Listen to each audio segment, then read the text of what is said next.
हमारे साथ जुड़े हुए हैं कार्डियोलॉजिस्ट हैं मैक्स अस्पताल में डॉक्टर भरत। जिस तरीके से डॉक्टर अजय ने इसे सिंप्लीफाई किया, उन्होंने कहा कि अगर आपको पहले से हार्ट कंडीशन है तब आपको किन बातों का ध्यान रखना चाहिए, आपको नहीं है तब किन बातों का ध्यान रखना चाहिए। लेकिन आपसे मैं समझना चाहूंगी कि यंग पेशेंट्स में क्यों हार्ट अटैक के मामले सामने आ रहे हैं। ये लोग आरटीपीसीआर रिपोर्ट में नेगेटिव आते हैं, घर चले जाते हैं, उसके बाद हार्ट में दिक्कत आती है, हार्ट फेलियर होता है और अचानक मौत हो जाती है। क्या वजह है इसकी, कैसे इससे बचे? क्योंकि घर वाले और उनके परिजन ये नहीं समझ पा रहे हैं कि कब अप्रोप्रिएट टाइम है उन्हें डिस्चार्ज का, या फिर ये समझा जाए कि वो पूरी तरीके से ठीक हो चुके हैं। कैसे इस बात पर मोहर लगेगी? आई थिंक नेहा, थोड़ा सा कंफ्यूजन। मैं पल्मोनोलॉजिस्ट हूँ, शायद एक क्वेश्चन आपका डॉक्टर मनोज के लिए है जो कार्डियोलॉजिस्ट मैक्स से हैं। सो आई लेट मनोज आंसर के लिए है मेरा ये सवाल। ठीक है, मैं वो इस सवाल को ले रहा हूँ। ऐसा है कि सबसे पहले मैं ये बताऊं कि एक आरटीपीसीआर निगेटिव हो जाने का मतलब ये नहीं है कि आपकी कोविड की जो है वो बीमारी खत्म हो गई।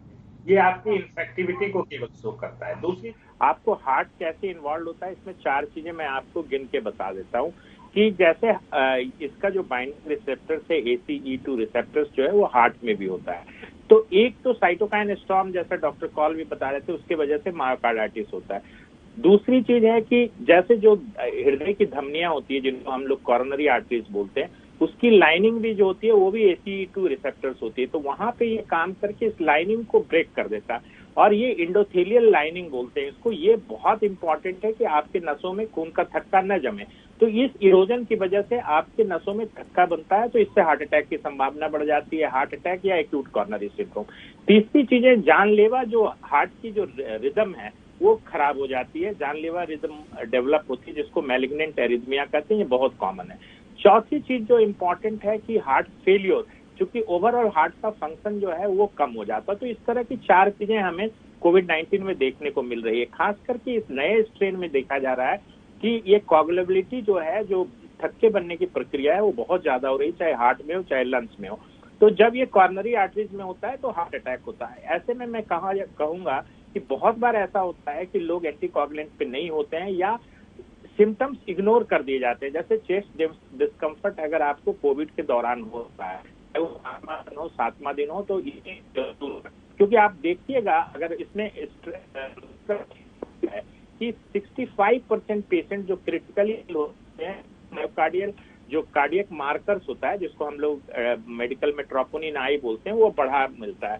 तो इसका मतलब some sort of cardiac injury या हार्ट की इंजरी तो हर पेशेंट्स में होती है। माइल्ड केसेस में कम होती है, अराउंड 12 से 14। सीवियर केसेज है उसमें 60% होती है।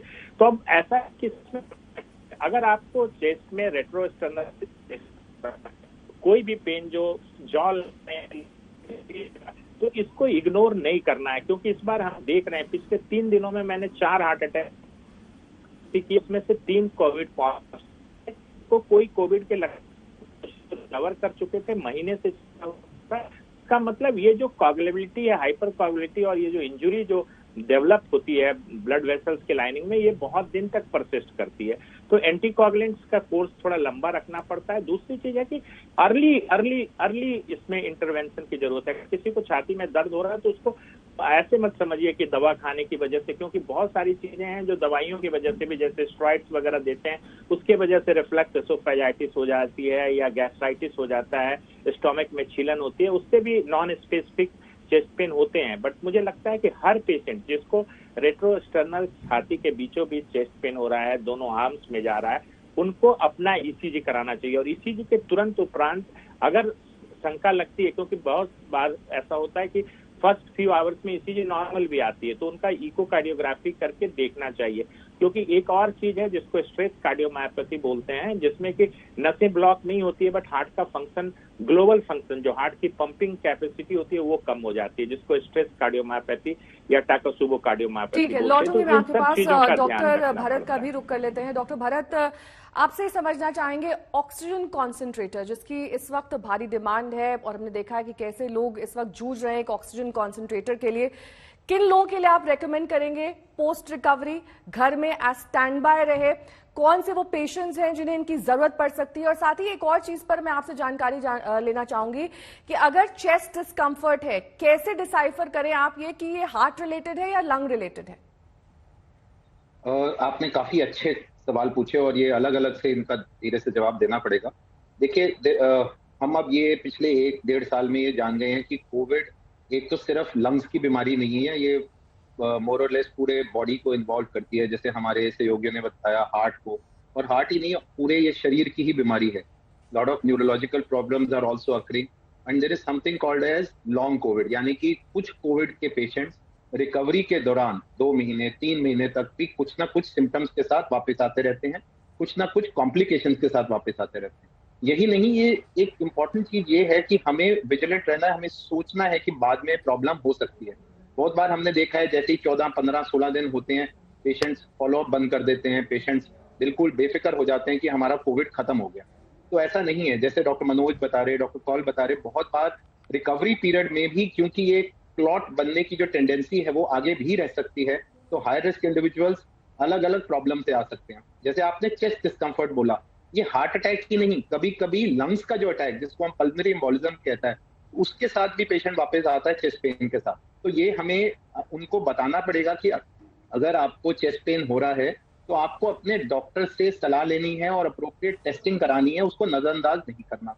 दूसरी चीज आपने पूछी कि ऑक्सीजन कॉन्सेंट्रेटर्स, देखिए ऑक्सीजन कॉन्सेंट्रेटर्स आज की डेट में तो आपको पता ही है कि कितनी मुश्किल से ऑक्सीजन का इंतजाम हो रहा है, पर पोस्ट कोविड में जहां हम पेशेंट्स को डिस्चार्ज कर रहे हैं, क्योंकि हमारे पास बेड्स बहुत नहीं है, लो फ्लो ऑक्सीजन पे 1, 2, 3 लीटर पे, उन लोगों को तो ऑक्सीजन कॉन्सेंट्रेटर इंतजाम करके ही हम भेजते हैं, क्योंकि उनको ऑक्सीजन हो सकता है कुछ टाइम तक, कभी कभी 4 से 6 हफ्ते एक्स्ट्रा जरूरत पड़ती है जब तक रिकवरी पूरी नहीं होती। अच्छी चीज ये है कि कुछ दवाइयां हैं, कुछ रिहैबिलिटेशन मैनूवर्स हैं, फिजियोथेरेपी हैं, ब्रीदिंग एक्सरसाइजेस हैं। पिछले साल तो जो कोविड आया था, मैक्सिमम नंबर ऑफ पेशेंट्स जो ऑक्सीजन पे घर गए थे वो धीरे धीरे रिकवर कर गए थे। तो ये एक अच्छी चीज थी कि उस टाइम पे हमें पता नहीं था कि ये पेशेंट रिकवर करेंगे या नहीं करेंगे जब हमने उनको ऑक्सीजन पे भेजा, पर 2 से 3 महीने 4 महीने में majority of patients actually recovered. तो ये चीज जाननी जरूरी है, क्योंकि हमें बहुत भय होता है जब हम अपने रिश्तेदारों को घर लेके जाते हैं कि ऑक्सीजन पे घर जा रहा है, ऑक्सीजन क्या होगा आगे। जरूर हमें ध्यान रखना है, पर हमें ये भी साथ में जानना है कि मोस्टली पेशेंट्स रिकवर कर जाते हैं।